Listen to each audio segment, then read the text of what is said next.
हरि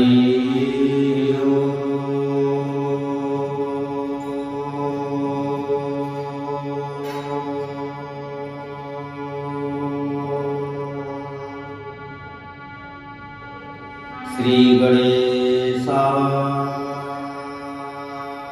नमः। श्री गुरु चरण कमलेभ्यो नमः। श्री सरस्वती देवी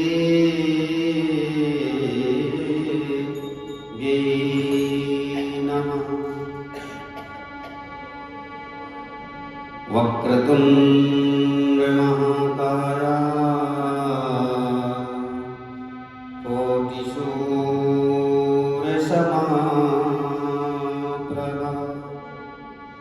निर्विघ्नं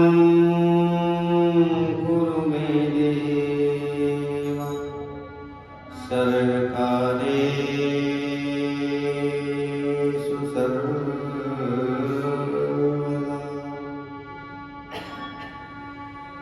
मंगलम भगवान विष्णु मंगलम गरुड़ध्वजा मंगलम पुंडरीकाक्ष मंगलायतनो हरे। सर्वमंगलमांगल्ये शिवे सर्वार्थ साधिके शरण्ये त्र्यंबके गौरी नारायणी नमः।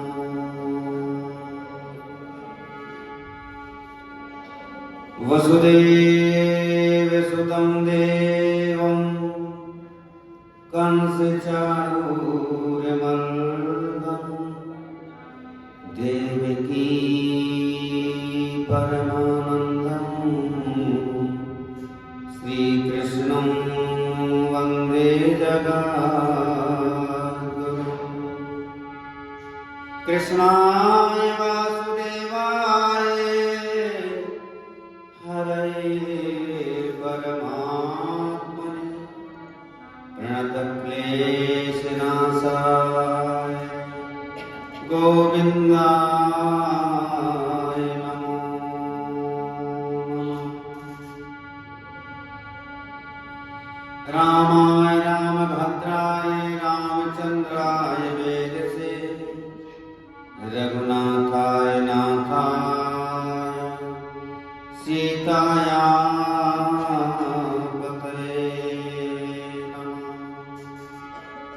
मनोजवं मारुततुल्यवेगं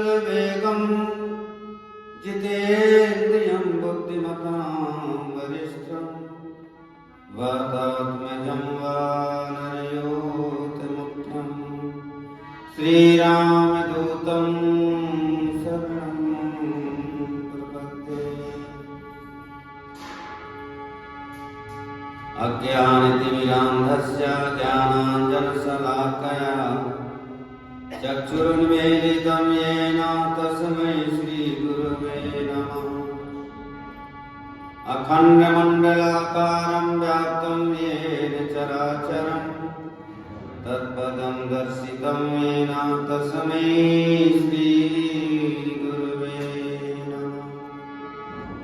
भक्ति भक्त भगवंत गुरु चतुर नाम बपुएक इनके पद सुमिरन किए नासत विघ्न अनेक। जय जय श्री राधा रमण जय जय नवल किशोर जय गोपी चित चोर प्रभु जय जय माखन चोर।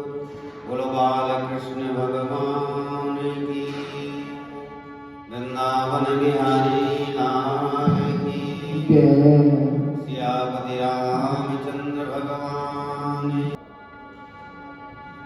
उमापति महादेव की जय। पवन सुत हनुमान सत्य सनातन धर्म की जय। गंगे मैया की जय। गौ माता की जय। अपने अपने गुरुदेव भगवान की जय। गीता माता की जय। आज के आनंद की जय। जय जय सीताराम। जय जय राधे। वो आवाज बहुत ज्यादा है। ओम नमः पार्वती पतये हर हर महादेव। राधे राधे गोविंद गोविंद राधे राधे राधे गोविंद जय जय गोपाल जय जय गोविंद। राधा रमण हरि गोविंद जय जय राधा रमण हरि गोविंद। ब्रह्मा की जय जय विष्णु की जय जय।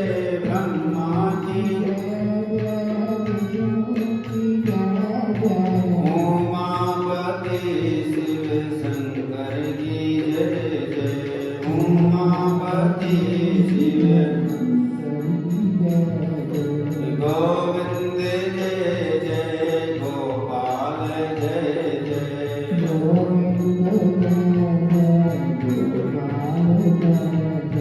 राधा रमण हरि गोविंद जय जय।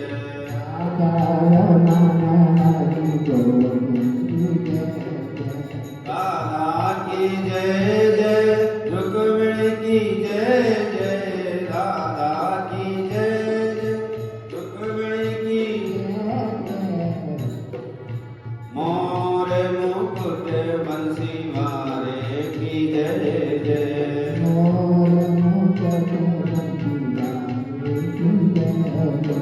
गोविंद जय जय गोपाल जय जय।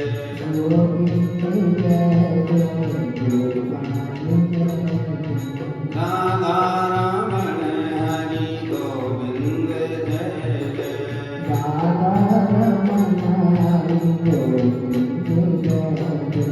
गंगा की जय जय यमुना की जय जय। गंगा की जय सरस्वती त्रिवेणी की जय जय।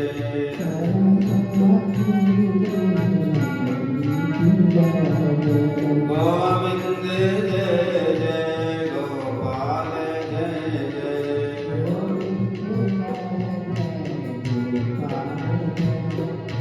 राधा रमण हरि गोविंद जय जय।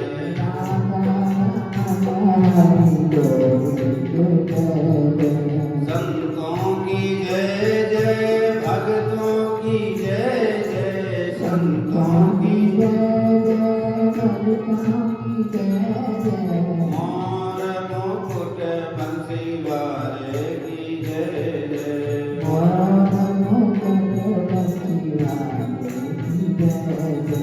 राम जी की जय जय लखन जी की जय जय। राम जी की दशरथ कुंवर चारों भैयन की जय जय।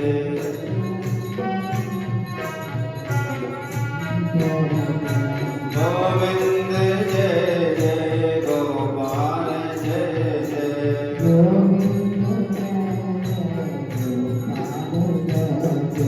राधा रमण हरि गोविंद जय जय।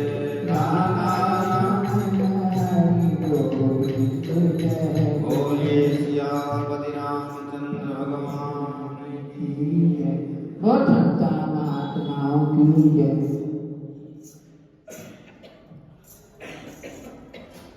परम मंगल में परात्पर ब्रह्म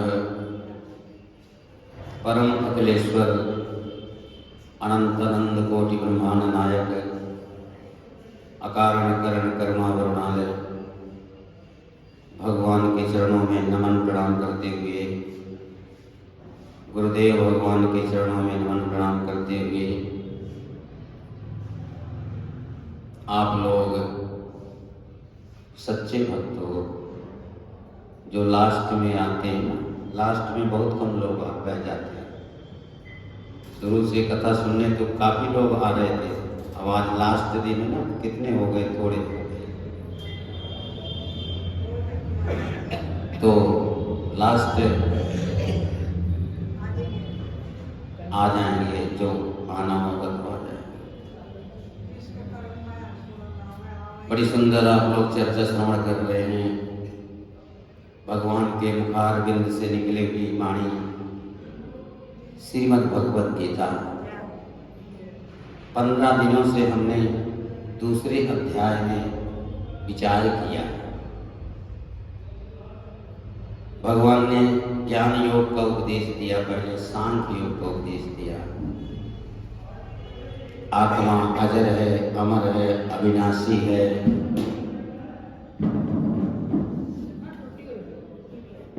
अर्जुन, ये शरीर मरने वाले हैं, इनके लिए तो शोक कर रहा है। इनकी जो आत्मा है, इन शरीरों की जो आत्मा है वो अजर है, अमर है, उसको कोई नहीं मार सकता। और जिसका जन्म होता है उसकी मृत्यु अनिवार्य है। ये मृत्यु सबकी लिखी हुई है। समय कितने बजे, कितने समय, किस जगह का कैसे घटना घटेगी, और मृत्यु हो जाएगी, सब पहले से सुनियोजित है। जब सब पहले से ही व्यवस्थित है कि किस ढंग से क्या होगा, तो फिर हम शोक क्यों करें? फिर भगवान ने उसी बात को कर्म योग के द्वारा समझा रहे हैं। कर्मण्येवाधिकारस्ते मा फलेषु कदाचन। अर्जुन, तेरा कर्म करने में अधिकार है, उसके फल में तेरा अधिकार नहीं है। जिसमें हमारा अधिकार ही नहीं है, उसके लिए हम क्यों प्रयत्न करें? परंतु मनुष्य फल पहले चाह लेता है, कर्म बाद में करता है। हर एक कर्म करने के पीछे मनुष्य का ये मन में होती है बात कि हमें सुख मिले। जो भी आदमी काम कर रहे हो, आप कर्म कर रहे हो, किस लिए? सुखी होने के लिए कर रहे हो। परंतु क्या सब सुखी हो जाते हैं? क्योंकि सुख और दुख ये दोनों एक सिक्के के पहलू हैं। जीवन में जब तक दुख का अनुभव नहीं होगा तो सुख का अनुभव तुम्हें नहीं होगा। तुम थकावट से आते हो, चल के आते हो, और जब तुम बैठ जाते हो तो तुम्हें सुख का अनुभव होता है।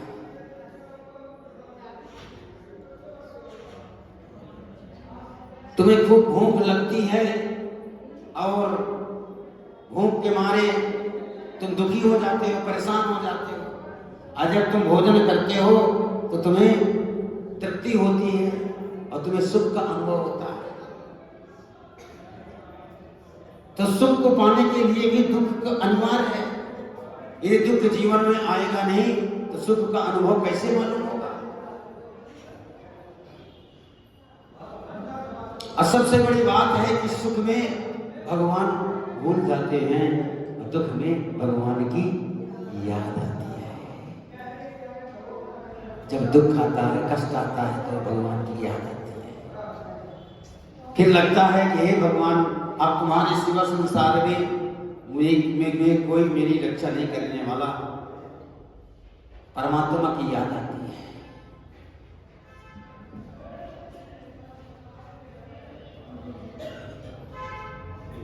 इसलिए संतों ने कहा, सुख के माथे सिर पड़े सुख के माथे सिल पड़े, जो हरि हृदय से जाए, और बलिहारी व दुख की, जो पल पल नाम जपाए। सुख में सुमिरन कोई न करे, दुख में करे सब कोई, और जो सुख में सुमिरन करे तो दुख काहे को। विविधो नैव विविधा, संस्कृत में कहा, इसी श्लोक में कहा विद्वानों ने कि विपत्ति विपत्ति नहीं है और संपत्ति संपत्ति नहीं है। विविधो नैव विविधा, संपन्नो नैव संपदा, विविधा विस्मरणम विष्णु, संपदा विष्णु स्मरणम। जिस संपत्ति क्या है, जिसमें भगवान का, ठाकुर जी का स्मरण हो, जिस घड़ी भगवान का स्मरण हो। हनुमान जी से किसी ने पूछा कि महाराज दुख कब आता है, सुख कब आता है? हनुमान जी ने कहा यदि भगवान का विस्मरण हो गया तो समझ लो वो प्राणी दुखी है, और जिसके जीवन में भगवान का स्मरण चल रहा है वो कहे हनुमंत विपत प्रभु सोई, अजब तब सुमिरन भजन न होई। यदि भगवान का स्मरण चल रहा तो समझ लो आप सुख में डूब रहे हो, आनंद में डूब रहे हो। यदि विस्मरण हो गया, संसार का स्मरण हो गया, अब तुम विचार करना, जब तुम कभी शांत बैठो अपने घर में, शाम के समय सोते समय कभी शांत बैठो तो विचार करना कि आज मेरा मन पूरे दिन में कितनी देर तक भगवान का स्मरण किया और कितनी देर तक संसार का स्मरण किया। तो आप ये पाओगे कि ज़्यादा से ज़्यादा मैं संसार का स्मरण में मेरा मन लगा रहा, घर के विषय में, परिवार के विषय में, बेटे के विषय में, बेटी के विषय में, दुनिया भर के मन फंसा रहा। और स्मरण कितना किया, ठाकुर जी का कितना स्मरण किया, कितना भजन किया। इसलिए सत्संग यदि लोग जो करते हैं तो 1 घंटा कम से कम ठाकुर जी का स्मरण चलता रहता है। जब तुम कथा सुनते हो ना तो कथा भी भगवान का स्वरूप बताया गया है। गोपियों ने भागवत जी में कथा की बहुत बड़ी विशेषता बताई है। तब कथामृतम तप्त जीवनम कविभिरीडितम कल्मषापम श्रवणमंगलम श्रीमदाततम भुवि गणन्ति ते भूरिदा जना। गोपियां कहती हैं हे ठाकुर आपसे अच्छी तो आपकी कथा है, क्योंकि आपको हम खोज रहे हैं, आप मिल नहीं रहे हो, आप कहाँ चले गए। आपकी कथा को खोजना नहीं पड़ता है। आपकी कथा तो पता है कि रघुनाथ मंदिर में 4 बजे से होती है, बस चले जाओ, उसको खोजने की जरूरत नहीं है। और सबसे बड़ी विशेषता क्या है आपकी कथा में? तव कथामृतम तप्त जीवनम, तपे हुए जीवों को आनंद प्रदान करती है। ये अमृत है, ठाकुर जी की कथा अमृत है। जब कानों के माध्यम से हमारे हृदय में हो जाती है कथा तो ठाकुर जी हमें हृदय में दर्शन देते हैं, क्योंकि ठाकुर जी का ही स्वरूप है भगवान की कथा। तो भगवान का स्मरण कितना हम करते हैं ये ध्यान देना। बस तुम पूजा ना करो, पाठ ना करो, जप ना करो, चलेगा, परंतु ये ध्यान जरूर रखना कि मैं कितना स्मरण करता हूँ और कितना मैं ठाकुर जी से दूर रहता हूँ। यदि तुम ठाकुर जी का स्मरण करते हो, कहीं भी हो, कैसे भी हो, ठाकुर जी तो खींचे चले आते हैं। भगवान तो कहते हैं मैं भक्त के अधीन हूँ, अहम भक्त पराधीन हूँ, मैं भक्त के अधीन हूँ। जब मेरा भक्त मेरा स्मरण करता है ना तो मैं खिंचा चला जाता हूं उसके पास में। परंतु कैसा स्मरण, ध्यान देना, कैसा स्मरण, जैसे पहले द्रौपदी ने किसका स्मरण किया, अपने पतियों का स्मरण किया, भगवान का नहीं किया। इस सभा में उसको नग्न करने का जब षड्यंत्र रचा गया, उसकी साड़ी को पकड़ करके दुशासन खींचने लगा, तो उसने किसका स्मरण किया, अपने पतियों को स्मरण किया, पतियों की तरफ देखा। परंतु जब देखा द्रौपदी ने तो उनके पांचों पति, उनका सिर नीचे लज्जा से झुक रहा था, वो कुछ बोल नहीं पा रहे थे। तब द्रौपदी ने किसको देखा, भीष्म पितामह की तरफ देखा, तो भीष्म पितामह का भी वही हाल। तो उन्होंने फिर गुरु जी की तरफ देखा, द्रोणाचार्य की तरफ देखा। जब सबकी तरफ देखा तब द्रौपदी को ये हो गया कि अब ये कोई भी मेरी रक्षा नहीं कर सकते। तो द्रौपदी ने क्या किया, अपने हाथों पर उसको भरोसा हुआ, तो उसने अपने साड़ी को अपने दोनों हाथों से जोर से जब पकड़ लिया, परंतु 10,000 हाथियों का बल दुशासन के पास में था, तो उसने क्या किया, एक ही झटका मारा और उसके हाथ दोनों दूर हो गए। अब द्रौपदी को एहसास हो गया कि मेरी रक्षा अब कोई नहीं कर सकता। तब दोनों हाथ ऊपर उठा करके द्रौपदी ने द्वारकाधीश को पुकारा। ये पुकार है भगवान के लिए। जब समर्पण से तुम जब किसी की तरफ नहीं देखोगे, जब सच्चे दिल से, तब तो तुम्हारी पुकार परमात्मा सुनेगा। पहले हम तो बुलाते हैं, परंतु सच्चे दिल से हम कभी बुलाते नहीं भगवान को। हम संसार की तरफ वो देखते हैं, ताकते हैं कि कोई हमारी रक्षा करेगा, परंतु सच्चे दिल से जब तुम्हारी पुकार परमात्मा के पास में जाएगी, तुरंत वो तो इतना जल्दी सुनता है, वो इतना जल्दी आता है कि वो वहीं पर विद्यमान है। वो देख रहा है कि अभी मुझे पुकारा नहीं है, ये अभी संसार की तरफ इसकी दृष्टि है, सच्चे दिल से मुझे नहीं पुकारा। द्रौपदी के पास भगवान आए, साड़ी का इतना वहां ढेर लग गया कि 10,000 हाथियों का बल रखने वाला दुशासन के बाहु थक गए, साड़ी खींचते खींचते, परंतु साड़ी खत्म नहीं। सोचो,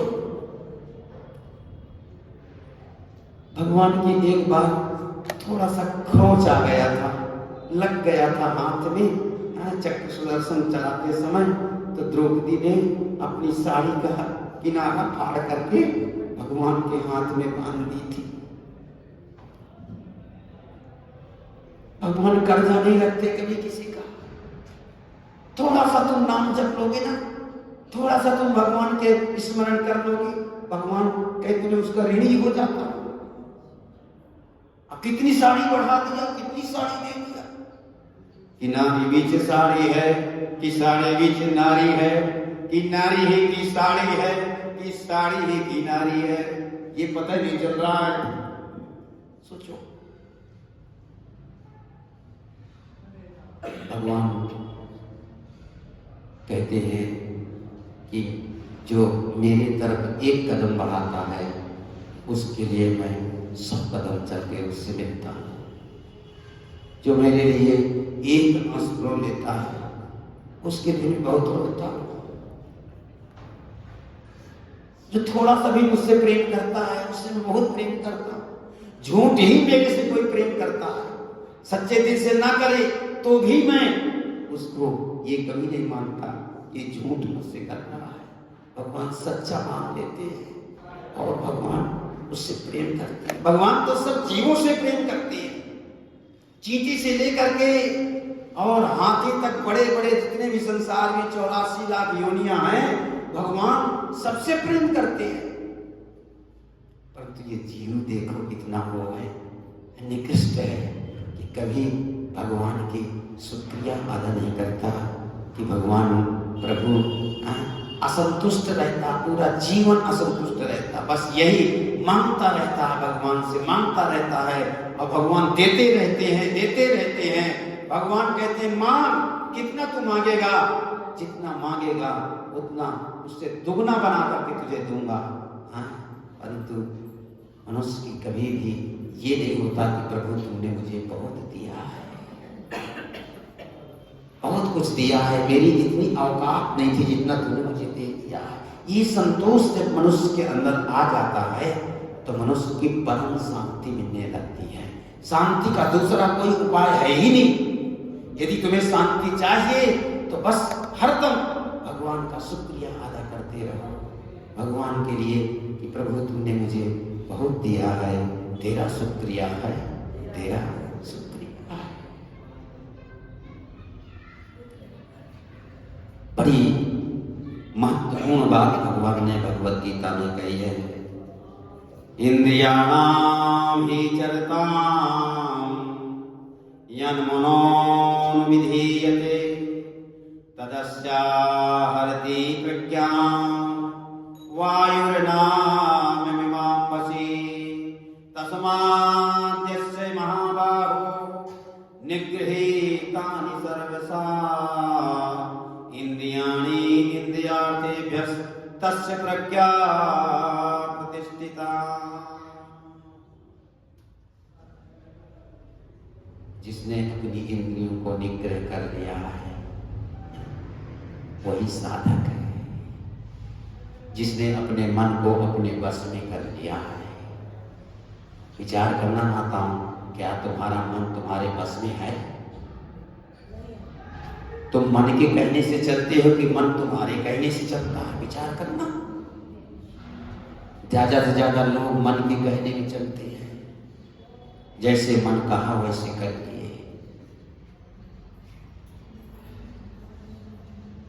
इसलिए या निशा सर्वभूतानां तस्यां जागति संयमी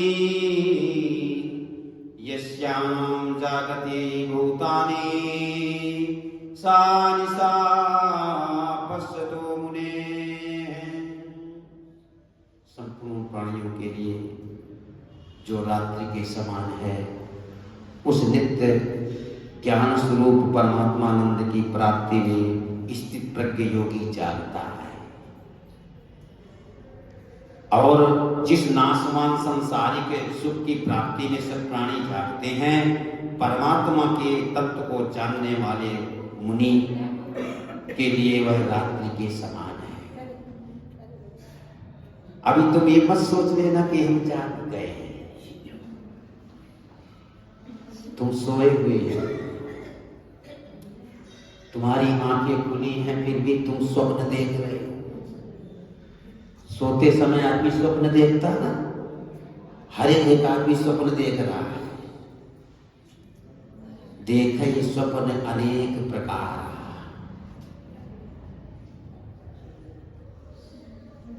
चलते फिरते उठते बैठते हरदम कुछ न कुछ विचार चलता रहता है। स्वप्न ही तो है। ऐसा हो जाएगा, फिर ऐसा हो जाएगा, फिर ये कर लेंगे, फिर ये कर लेंगे।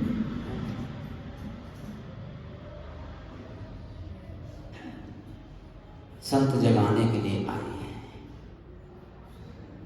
ये जो प्रवचन होते हैं ना, ये जगाने के लिए है। एक बहुत बड़ा तूफान आया, उस तूफान में एक आदमी आकाश में उड़ते हुए चला जा रहा था। चारों तरफ अंधकार छाया हुआ था। तूफान जब शांत हुआ तो वो नीचे गिरने लगा। उसी समय बिजली चमकी। उसने देखा बिजली की चमक में कि जहां मैं गिर रहा हूं वो एक कुआं है। फिर बिजली चमकी तो देखता है वो कुआं में कोई पानी नहीं है। फिर बिजली चमकी तो देखता है कि उस कुएं में एक काला सांप बैठा हुआ है, बड़ा भयंकर काला सांप बैठा हुआ है। फिर बिजली चमकी तो देखता है कि मैं गिरा कुएं में, गया कुएं में और सांप मुझे खा लेगा। तभी वो भगवान का स्मरण करने लगा और इतने में बीच कुएं में पहुंच गया। तो पुराना कुआं था तो उसमें कोई पेड़ की जड़ से पेड़ निकल आया था, तो उस पेड़ को उसने पकड़ लिया। फिर बिजली चमकी तो देखता है कि उस पेड़ को दो चूहे काट रहे हैं, एक काला चूहा और एक सफेद चूहा। फिर बिजली चमकी तो देखता है कि उसमें उस डाल में मधुमक्खियों ने छत्ता लगा रखा है और एक एक बूंद मधु उसमें से टपक रहा है और वो मधु को चमक खाने लगा। अब मधु कितनी मीठी होती है, शहद कितना मीठा। अब वो उसके मिठास इतना अच्छा लगा कि वो सब कुछ भूल गया। अब परिणाम क्या हुआ कि डाल कट गई, नीचे गिर गया और सर्प ने डस दिया और उसका अंत हो गया। ये संसार क्या है माताओं, ध्यान से सुनना। ये संसार एक कुआं है, भवकूप इसको कहा गया है। इस कुएं में पानी नहीं है, संसार में सुख नहीं है, असार है। संसारे खलु असारे।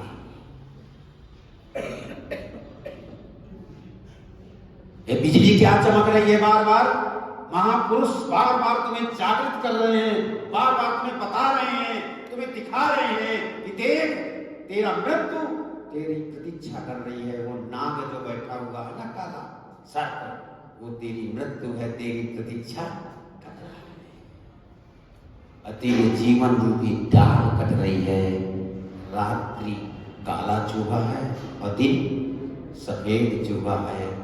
दिन चला गया, फिर रात चली गई, फिर दिन चला गया, फिर रात चली गई। ना जाने कितने हमारे जीवन में दिन और रात चले गए।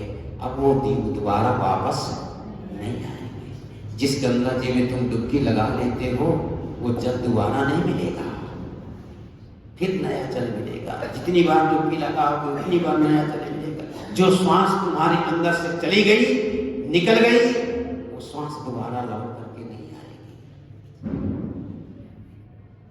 जैसे शंकर भगवान के ऊपर घड़े में जल भर के रख दिया जाता है और एक एक बूंद टपक टपक के पूरा जल समाप्त हो जाता है, उसी प्रकार से हमारा जीवन है।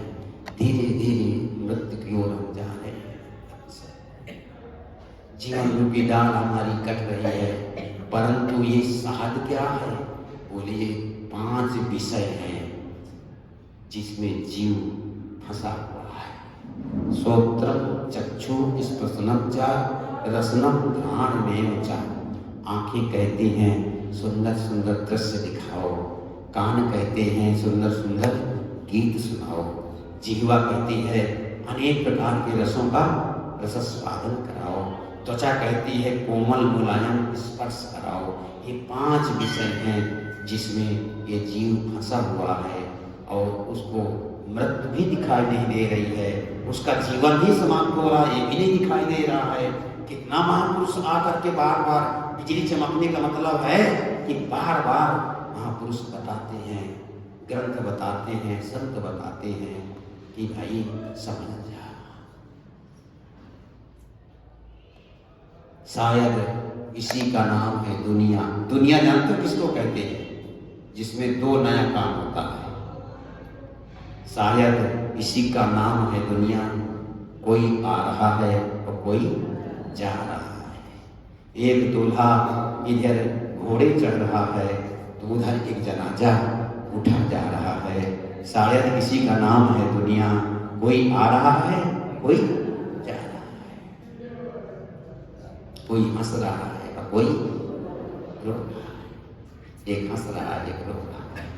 एक की शादी हो रही है तो एक का जनाजा जा रहा है, एक का जन्म हो रहा है तो एक का मृत्यु हो रही है।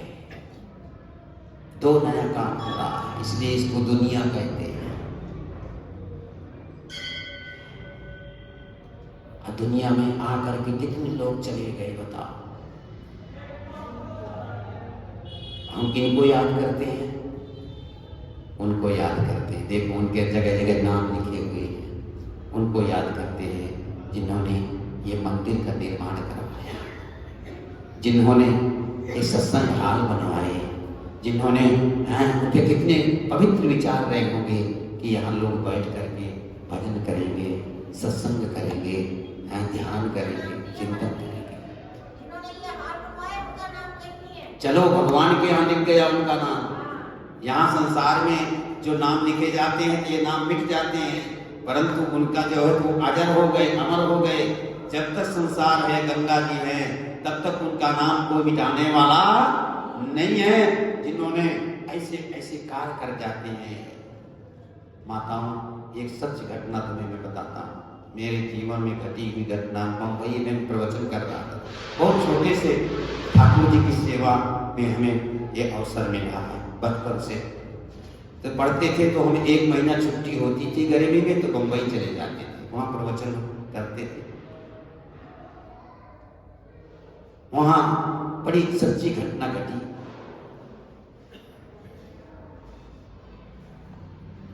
महाराज एक ले गए घर में, अपने माता जी ले गए भोजन के लिए। हाँ, तो गुजराती माई थी, उसने अपनी बेटियों को बुला लिया था, अपनी बहनों को, सब परिवार को, रिश्तेदारों को। बोले महाराज कुछ सत्संग सुनाओ, कुछ कथा सुनाओ। तो हमने कहा सेठ जी नहीं दिखाई दे रहे, तो बोले सेठ जी कमरे में है, मैं कहूँ उनको भी तो लाओ। तो सेठ जी को बड़े मुश्किल में लाए। जब आए सेठ जी तो वो रोने लगे। हमने कहा कहते क्यों सेठ जी? देखो आदमी सोचता है कि हमारे पास में धन हो जाए तो हम सुखी हो जाएं, हमारे पास में गाड़ी हो जाए, बंगला हो जाए।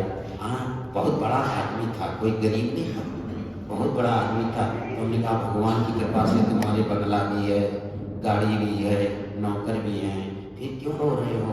बोले महाराज संसार में मेरे से ज़्यादा कोई भी आदमी नहीं होगा।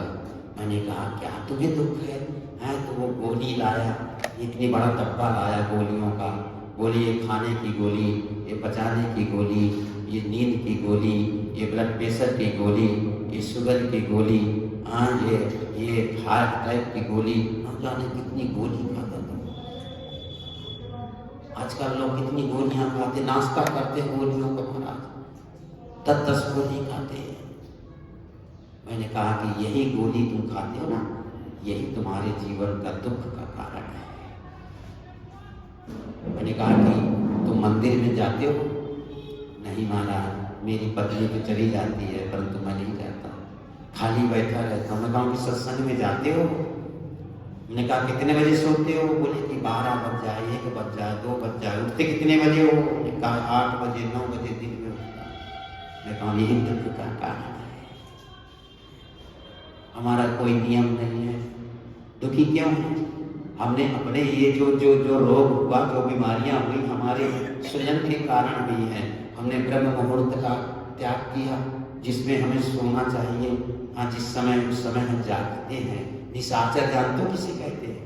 निशायाम चरत, जो रात में चलते हैं उसको निशाचर कहते हैं। अब ज़्यादा से ज़्यादा लोग निशाचर बन गए।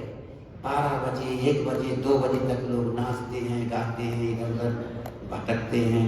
और फिर आएंगे 3 बजे, सोएंगे तो कितने बजे उठेंगे? कोई नियम नहीं, कोई संयम नहीं। उनका जीवन शास्त्र में साफ साफ लिखा हुआ है। जो व्यक्ति ब्रह्म मुहूर्त में, जो सूर्योदय के बाद में जगता है ना, वो निश्चय रोगी होगा। वो रोगी होगा, उसको जरूर जो है तो रोग होगा, कुछ ना कुछ रोग होगा। इसलिए ये अपने घर में ये संदेश दो, अपने घर में अपने आप को पहले सुधारो। देखो सुधार की भावना क्या होनी चाहिए? लोग दूसरे को तो सुधारते बहुत हैं, बड़े उपदेश होते हैं, सुधरती क्यों नहीं दुनिया? हमें तो कहना आता है मगर करना नहीं आता। हरि का नाम अमृत है, हमें पीना नहीं आता। प्रभु ने जिंदगी दे दी, हमें जीना नहीं आता। पहले अपने आप को सुधारो, फिर अपने घर से सुधार का क्रम चालू करो, अपने परिवार को सुधारो, फिर अपने गांव को सुधारो, फिर अपने शीला को सुधारो, इस तरह से सुधार आगे जब बढ़ाओगे तब जीवन में कुछ घटना घटेगी। सुधरती क्यों नहीं है दुनिया? क्योंकि स्वयं तो हम कोई वैसे कर्म कर नहीं रहे हैं और दुनिया को हम बता रहे हैं, इसलिए बात लगती नहीं है।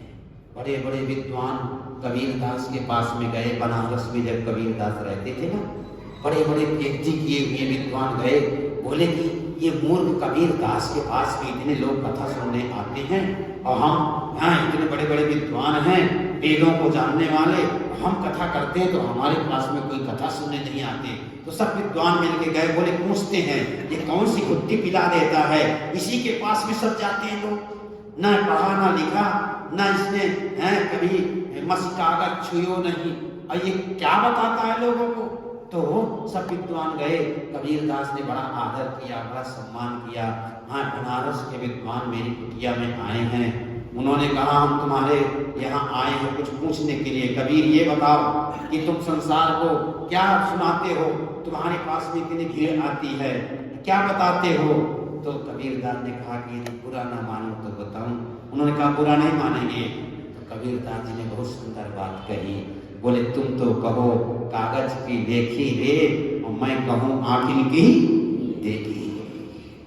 मैं ध्यान में जाता हूँ, सुमिरन करता हूँ, जो मुझे दिखाई देता है वही मैं दूसरे को बोलता हूँ, तो बात तुरंत समझ में आ जाती है लोगों की। और तुम तो रटी रटाई विद्या रट लिया है और उस रटी हुई विद्या को तुम संसार को बताते हो, इसलिए तुम्हारी बात में कोई दम नहीं होता है।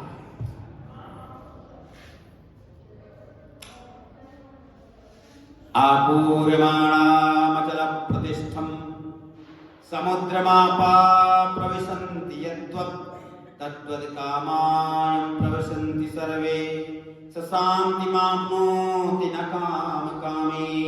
जैसे नाना नदियों के जल सब ओर से परिपूर्ण अचल प्रतिष्ठा वाले समुद्र उसको विचलित न करते हुए उसी में समा जाते हैं।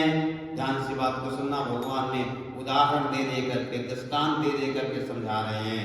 जैसे संसार की जितनी भी नदियां हैं समुद्र में चली जाती हैं, परंतु समुद्र को विचलित नहीं करती, उसमें सब समाहित हो जाती हैं, वैसे ही सब भोग जिस स्थिर प्रज्ञ पुरुष में किसी प्रकार का विकार उत्पन्न किए बिना ही समा जाते हैं, वही पुरुष परम शांति को प्राप्त होता है। भोगों को चाहने वाला शांति को प्राप्त नहीं होता। भोगों को चाहना नहीं है। भगवान कहते हैं जो भोग मिल गए हैं तो उससे भागना भी नहीं है। भोगों में रह करके भी भोग का स्मरण नहीं करना है।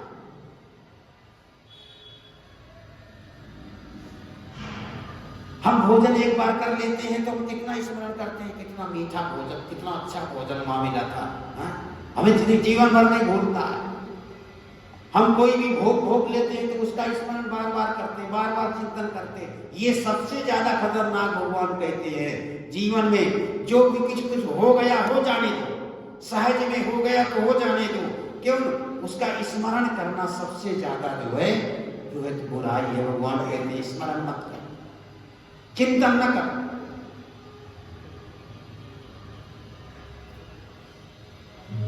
विहाय कामान्या सर्वान् उमाश्रते निस्पृहा निर्ममो निरहंकारा सा शान्तिमधिगच्छति। इसलिए जो पुरुष संपूर्ण कामनाओं को त्याग करके ममता रहित, अहंकार रहित और स्पृहा रहित हुआ विचरण करता है वही शांति को प्राप्त होता है, अर्थात वह शांति को प्राप्त हो जाता है। कामना रहित, स्पृहा रहित, क्योंकि दुख का कारण है हमारी कामनाएं, हमारी इच्छाएं। जितनी हमने इच्छाएं बना रखी, कामना बना रखी हैं, कामना की पूर्ति होती है, एक कामना की पूर्ति होती है और अनेक कामनाएं फिर सामने आ जाती हैं, फिर उन कामनाओं में जुट जाते हैं। पूरा जीवन इन कामनाओं की पूर्ति में लगा दिया। ये बताओ आज तक तुम्हारी कामनाओं की पूर्ति हुई? तुम्हारी इच्छाएं समाप्त हुई कि बस अब हमको कुछ नहीं चाहिए? कभी ऐसा भाव आया? क्यों? क्योंकि कामना की पूर्ति कभी होती नहीं है। जैसे अग्नि में घी डालने से अग्नि जैसे प्रज्वलित होती है, वैसे भोग को भोगने से भोग भोगने की और इच्छा प्रज्वलित होती है, शांति नहीं मिलती है। किसको शांति मिलती है? जो पुरुष संपूर्ण कामनाओं को त्याग करके ममता रहित, अहंकार रहित, स्पृहा रहित सिर्फ भगवान के चिंतन में लग जाता है, उसको शांति मिलती है।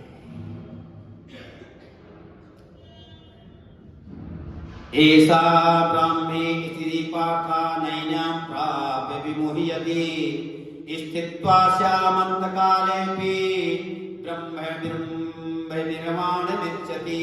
हे अर्जुन, यह ब्रह्म को प्राप्त हुए पुरुष की स्थिति है। इसको प्राप्त होकर के योगी कभी मोहित नहीं होता और अंत काल में भी इस ब्राह्मी स्थिति में स्थित होकर के ब्रह्मानंद को प्राप्त हो जाता है। बोलो वृंदावन बिहारी लाल की। ये अंतिम श्लोक है दूसरे अध्याय का। आज दूसरा अध्याय यहाँ पूरा हो रहा है 15 दिन के सत्संग में, 14 दिन के सत्संग में।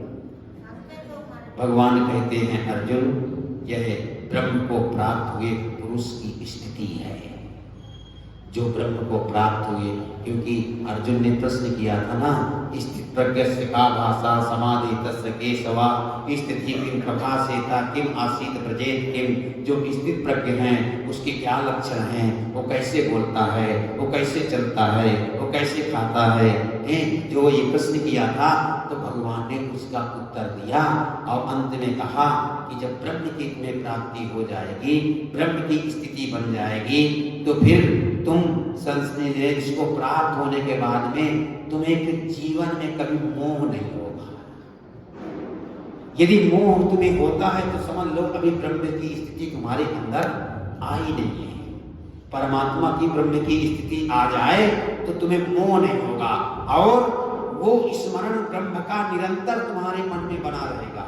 वो रस तुम्हारे अंदर है, क्योंकि जो रसो वैसा, जो परमात्मा रस रूप है, जिसको रास हम कहते हैं, वो रस जब तुम्हारे अंदर है, क्योंकि हर एक काम में रस होता है। देखो विषयों में भी रस होता है।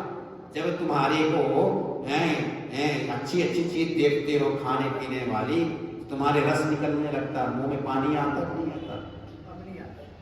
हाँ, इसके नहीं आता। तेरे में तेरे दांत नहीं है तो तेरे कहाँ आएगा? पयसी गते कह काम विकारा। शंकराचार्य ने साफ साफ लिखा कि बूढ़े हो गए तो फिर उसको काम विकार कहां से हो। बयसी गए कह काम विकारा, सुस्के नीरे कह का सारा। और जिसके पास में धन खत्म हो गया, उसके पास में फिर परिवार नहीं, काम करता। कहने का भाव मेरा ये है कि जो रस जो है संसार के विषयों में आता है, वही रस यदि परमात्मा के चिंतन में आने लगे। अभी ज्यादा से ज्यादा लोग भजन करते हैं, जबरदस्ती भजन करते हैं, मन नहीं लगता तो जबरदस्ती करते हैं। अच्छा, जबरदस्ती का जो काम किया होता है, बिना मन का काम किया होता है, तो उसमें समय भी नष्ट होता है, असफलता भी नहीं मिलती है। कब तक बैठा रखोगे शरीर को जबरदस्ती? मन तो लग नहीं रहा है। अब क्या है, पूछो कि क्यों पूजा कर रहे हो? अरे क्या करें महाराज, दादा परदादा से परंपरा चली आई है, तो इसलिए पूजा कर रहे हैं। कितने लोग तो गुस्सा होकर कहते हैं कि हमारे पूर्वजों ने इतने सारे भगवान बैठा रखे हैं, हमें तो घंटों लग जाता है उनको नहाने धुलाने में, उनको कपड़ा पहनाने में, बड़ा उनको बवाल जैसे लगता है, परंतु करते हैं, मजबूरी है, करना पड़ेगा। क्योंकि न करेंगे तो कैसे होगा? क्योंकि इन्हीं की कृपा है तो करते हैं, परंतु वो मजबूरी। और वही काम को यदि आनंद से किया जाए, जिसे इंजॉय से किया जाए, आनंद से किया जाए, रस आने लगे, भक्ति में रस आने लगे, तो भजन तुम्हारा सार्थक हो जाएगा। फिर समय का पता नहीं चलेगा, फिर तुम उसमें डूब जाओगे। ये डूब गया जिस परमात्मा में है। एक बार नानक देव चले जाते थे रास्ते रास्ते, तो कुछ शराबी लोग शराब पी रहे थे, तो उन्होंने पूछा क्या कर रहे हो? अरे बाबा, तुम भी एक घूंट ले लो, बोले क्या होता है इसको पीने से? अरे मस्ती आती है बाबा। अच्छा ये बताओ कब तक ये मस्ती रहती है? बोले सुबह पीते हैं तो शाम तक रहती है। अच्छा फिर शाम के तुम्हें पीना पड़ता है वो मस्ती लेने के लिए?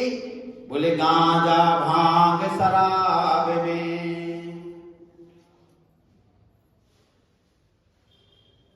इसमें जो है जो मस्ती है, बोले कि आनंद कब तक है?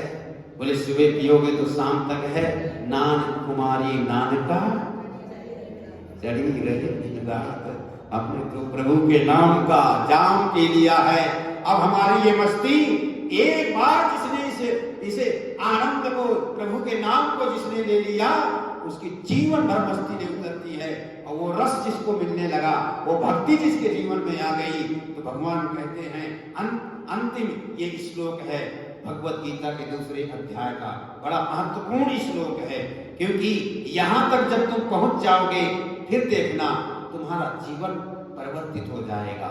अच्छा ज्ञानी का जीवन अज्ञानी का जीवन दोनों का अलग अलग होता है। किसी किसी घर में ऐसा देखा जाता, पत्नी पूजा वाली है, पाठ वाली है, जप वाली है, और पति उसका दूसरे ढंग का है, विपरीत है, तो उनका कभी जो है तो 36 का आंकड़ा हरदम बना रहता है।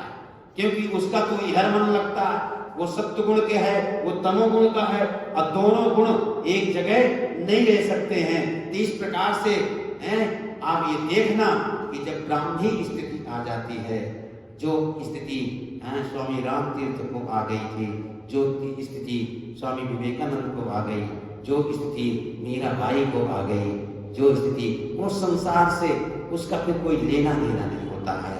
संसार, क्योंकि संसार की दिशा दूसरी तरफ जा रही है और ज्ञानी की दिशा दूसरी तरफ जा रही है। रहता संसार में है परंतु ये अनुभव नहीं होने देगा, न किसी से राग न किसी से देश, इसी संसार में रह करके और वो भजन कर लेता है और भगवती प्राप्ति हो जाती है। और जिस दिन तुम्हारे जीवन में ऐसा रस आने लगे, भजन में, पूजा में, पाठ में, जप में, जब इन कार्यों में, सत्संग में जब तुम्हें रस आने लगे, तो समझ लेना कि अब तुम्हारी दिशा जो है ब्रह्म ज्ञानियों की तरफ जा रही है। अज्ञानी से अब तुम ज्ञानी बन रहे हो। और बड़ा ही सुंदर यहाँ पर ये वाक्य, मंद काले में, और ये स्त्री भगवान कहते हैं अंत तक बनी रहती है। अनंत समय में जब उसके प्राण निकलते हैं तो फिर इन छिद्रों से नहीं निकलते, फिर ब्रह्मांड का भेदन करते हुए इसके प्राण, और वो बैठ जाता है, उसको एक भी क्रिया नहीं होती है, एक भी, क्योंकि उसको अनुभव हो जाता है कि ये शरीर नाशवान है और मैं तो आत्मा हूँ, मैं तो नित्य हूँ, मैं तो मुक्त हूँ, मैं तो शुद्ध हूँ। जब ऐसा भाव जागृत हो जाता है तो ब्रह्मांड का भेदन करते हुए, क्योंकि जो भी संसार में है ना, यद ब्रह्मांडे यद पिंडे तद ब्रह्मांडे, तुम्हारे शरीर में सब कुछ है। सूर्य चंद्रमा तुम देख रहे हो, तुम्हारे एक आंख सूर्य है, एक आंख चंद्रमा है। संसार में इतनी पृथ्वी देख रहे हो, तुम्हारा पार्थिव शरीर मिट्टी है। पंच तत्व इसमें है, चित जल पावक गगन समीरा, पंच तत्व मिले बना शरीरा। पांच तत्व तुम्हारे इस शरीर में है। इस शरीर में है क्या नहीं है बताओ? सब कुछ तो है, यही ब्रह्मांड है, यही वृंदावन है, इसी शरीर में चित्रकूट है, अयोध्या है, इसी शरीर में सब तीर्थ हैं, इसी शरीर में भगवान ने तो दावा करके कहा कि तेरे शरीर में मैं बैठा हुआ हूँ, हृदय से अर्जुन की स्थिति। अब तू दुनिया में मुझे ढूंढ रहा है, ये परमात्मा का बना हुआ मंदिर है। माताओं, ये मंदिर तो संसार के लोगों ने बनाया है, परंतु ये जो मनुष्य का शरीर है ना, ये परमात्मा का बनाया हुआ मंदिर है। इस मंदिर को बनाने के बाद में, इस शरीर को बनाने के बाद में भगवान ने अपना बनाना बंद कर दिया। बोले इसके पास में तुम्हें इतनी ऊर्जा है, इतनी शक्ति है, परंतु जीव अपनी शक्ति को कभी पहचान नहीं पाता है। कितनी हमारे अंदर शक्ति है, हम भुलाए बैठे हुए हैं। कहते हैं कि एक राजा ने एक कमरा बंद कर दिया था, खजाना रख करके, और सारे कमरे खोल दिया था, और उसके पुत्रों ने दुखी थे, परेशान थे, परंतु बंद वाले कमरे को खोल नहीं रहे थे। उसमें माल भरा पड़ा था। बहुत दिनों के बाद में जब वो मरने वाले हुए तब उस कमरे को खोले। बहुत पछताने लगे कि पूरा जीवन हम जो है तो दुखी रहे, एक एक कौड़ी को परेशान रहे और हमारा जो है तो खजाना भरा पड़ा। देखो ऐसे ही हमारे अंदर आनंद का खजाना भरा पड़ा है, परंतु उस कमरे को हम कभी खोलते नहीं हैं, हम बाहर बाहर भटकते रहते हैं उस आनंद को प्राप्त करने के लिए। तो आप लोग बड़े ही जो है तो पुण्यात्मा हो, पवित्र आत्मा हो, दिव्य आत्मा हो। बहुत कुछ बोला गया, जो कल समय मिलेगा तो कल रहेंगे, प्रवचन करके जाएंगे, हैं, और रमा जैसे कहेंगे वैसे कर लेंगे। हाँ, उसके बाद में जो है तो ये लोग थोड़ा जल्दी आ जाओगे तो थोड़ा सा ही बोल देंगे, क्योंकि 15 दिन का हमने समय यहाँ पर दिया है। कल ही जाएंगे यहाँ से और फिर बाद में कल यहाँ का जो नियम है वो अपना रविवार के महीना में करते हैं, उसमें भी शामिल रहेंगे, क्योंकि भगवत भजन होता है, हनुमान चालीसा का पाठ होता है, कितना सुंदर दृश्य होता है, हमें लोगों ने बताया। हाँ, तो आज भी हुआ। अच्छा। इस प्रकार से हम दूसरे अध्याय को यहाँ पर समाप्त करते हैं। ओम तत्सदिति श्रीमद् भगवद गीता सुनिशस्रु ब्रह्म विद्यायाम योग शास्त्रे श्री कृष्ण अर्जुन संवादे सांख्य योगो नाम द्वितीयो अध्यायः। बोलो वृंदावन बिहारी लाल की। हरि का नाम अमृत है, हमें पीना नहीं आता। हरि का नाम अमृत है, हमें पीना नहीं आता। प्रभु का नाम अमृत है, हमें पीना नहीं आता। प्रभु का नाम अमृत है, हमें पीना नहीं आता। प्रभु ने जिंदगी दे दी, हमें जीना नहीं आता। प्रभु ने जिंदगी दे दी, हमें जीना नहीं आता। इसी मानव के चोले को देवता भी तरसते हैं। इसी मानव के चोले को देवता भी। हरि कृपा से मिलता है, इसे छीना नहीं जाता। हरि कृपा से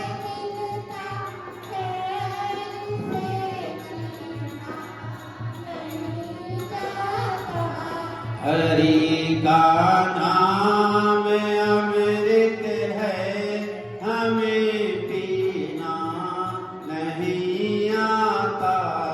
हरि का नाम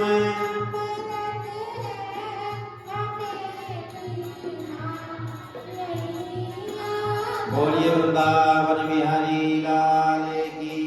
अंत में एक बात और कहेंगे, हाँ, यहाँ बड़ी अच्छी सेवा होती है, कोई जो है तो वो नहीं है, सब बड़ा ध्यान देते हैं और सभी को बधाई देते हुए, सभी को शुभकामनाएं देते हुए अपनी वाणी को विराम करते हैं। सर्वे भवन्तु सुखिनः, सर्वे सन्तु निरामया, सर्वे भद्राणि पश्यन्तु, मा कश्चित् दुःखभाग् भवेत्। ओम शांति शांति शांति। महाराज जी, हमारी की सेवा में महाराज को इसलिए आपका शुक्रिया अदा करते हैं, आभार प्रकट करते हैं आपका। संत आते रहे और हमें भी उस राह में चलाते रहे, हमें भी अपना पुराना जमाना याद आता है कि इतने इतने संत आते हैं मंदिर में, तो हम भी आना पाए।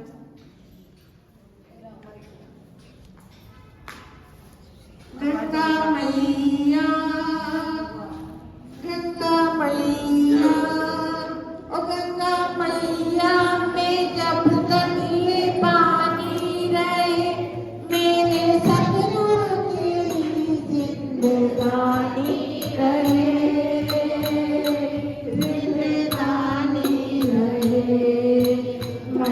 या गंगा मैया